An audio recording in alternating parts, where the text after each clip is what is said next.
Pulse. The title itself is pretty shocking. Joe, is this going to lead to, you believe, because Scientific American, one of our most prestigious journals, are essentially saying in these articles, aliens are gods. What say you in your pieces, sir? Thank you for having me, Steve. The National Pulse piece that's up right now is UFO religions are about to go mainstream. Get ready. The central thrust of that piece is just simply to look at the philosophical and religious implications of all of this. Of course, in Congress, the primary concern is national security. And to the extent that the Navy videos and other sightings are reliable, of course, it's a huge deal if some superior technology is surveilling our military installations, including our nuclear installations.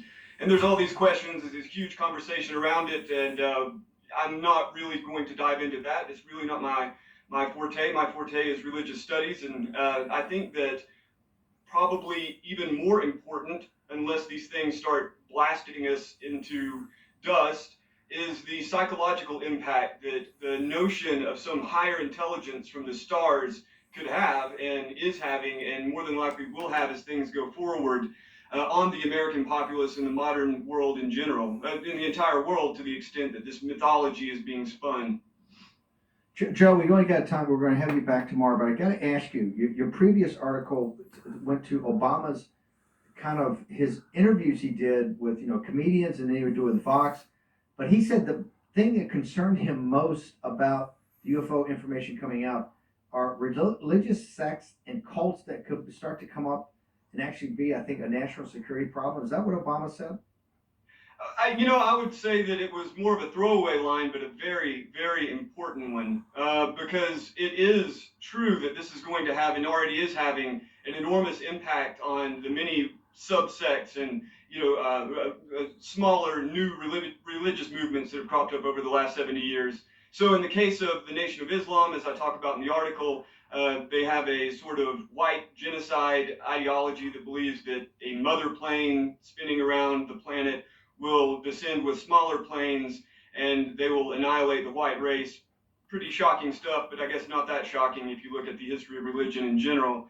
But I think that if you look at Scientology, the Raelians, and various other sects, if you look at their news feeds, if you look at their conversations, they see all of these politicians talking about the possibility of UFOs being real and seeding the public consciousness with that notion. And of course, they see this as a tremendous validation of their worldview. They've been mocked since their inception, and now you can turn on CNN, you can read the New York Times, you can listen to NPR, and they're basically saying all the same things in a very non-particular abstract way.